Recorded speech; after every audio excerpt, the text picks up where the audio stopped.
नमस्कार, watch news देख रहे हैं आप और मैं हूं आपके साथ तान्या सिंह। सुप्रीम कोर्ट ने सोशल मीडिया पर बढ़ते अनियंत्रित कंटेंट को लेकर बेहद सख्त और सवाल खड़े करने वाले तेवर दिखाए हैं।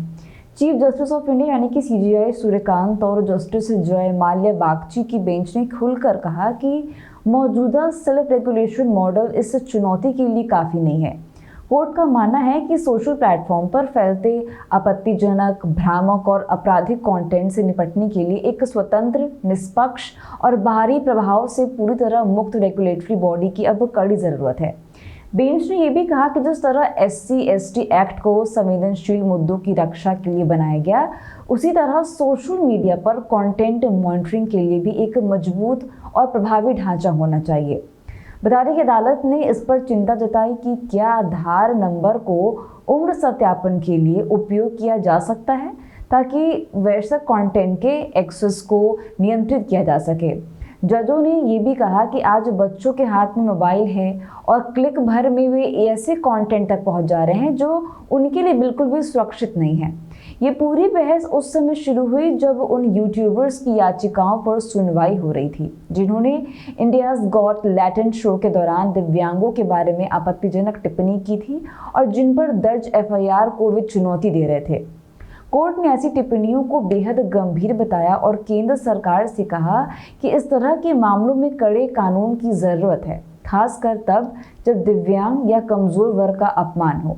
सीजेआई सूर्यकांत ने यह भी स्पष्ट कर दिया कि मौलिक अधिकारों और सार्वजनिक शिष्टाचार के बीच संतुलन बेहद जरूरी है। उन्होंने कहा कि अभिव्यक्ति की स्वतंत्रता महत्वपूर्ण है, लेकिन इसका मतलब ये नहीं कि कोई भी किसी को आहत करने या समाज में जहर घोलने की छूट पा जाए। अगर सरकार कोई उपाय लाती है तो सुप्रीम कोर्ट भी रेगुलेटरी फ्रेमवर्क तैयार करने पर अपनी सलाह देगा। उन्होंने उदाहरण देकर कहा कि अगर किसी शो में एडल्ट कंटेंट है तो स्पष्ट चेतावनी और कंटेंट लेबलिंग अनिवार्य होनी चाहिए।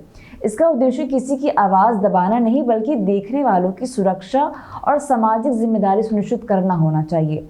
जस्टिस बागची ने भी इस बात पर जोर दिया कि अभिव्यक्ति की आज़ादी की रक्षा ज़रूरी है, लेकिन साथ ही प्रिवेंटिव मैकेनिज्म होना भी चाहिए जो ये रोक सके कि खतरनाक या फिर राष्ट्र विरोधी सामग्री बिना किसी रोक टोक के लोगों तक ना पहुंचे।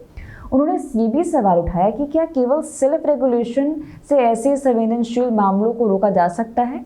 सुप्रीम कोर्ट की यह सख्त टिप्पणी इस और इशारा करती है कि सोशल मीडिया अब सिर्फ मनोरंजन या अभिव्यक्ति का माध्यम नहीं रह गया है, बल्कि एक ऐसा प्लेटफॉर्म बन चुका है जहां गलत जानकारी, नफरत और अपमानजनक सामग्री तेजी से फैल रही है। इसी वजह से अब अदालत भी चाहती है कि ऐसा सिस्टम बने जो न सिर्फ पारदर्शी हो बल्कि समाज के हितों की रक्षा भी कर सके। सुप्रीम कोर्ट ने साफ कर दिया है कि सोशल मीडिया का भविष्य अब और ज़्यादा जिम्मेदार, नियंत्रित और जवाबदेह होने की दिशा में बढ़ सकता है, चाहे इसके लिए नए कानून बनाने पड़े या पूरी तरह से नई रेगुलेटरी बॉडी का गठन करना पड़े। तो ऐसी कंटेंट्स के लिए बने रहिए हमारे साथ, देखते रहिए वॉच न्यूज़। धन्यवाद।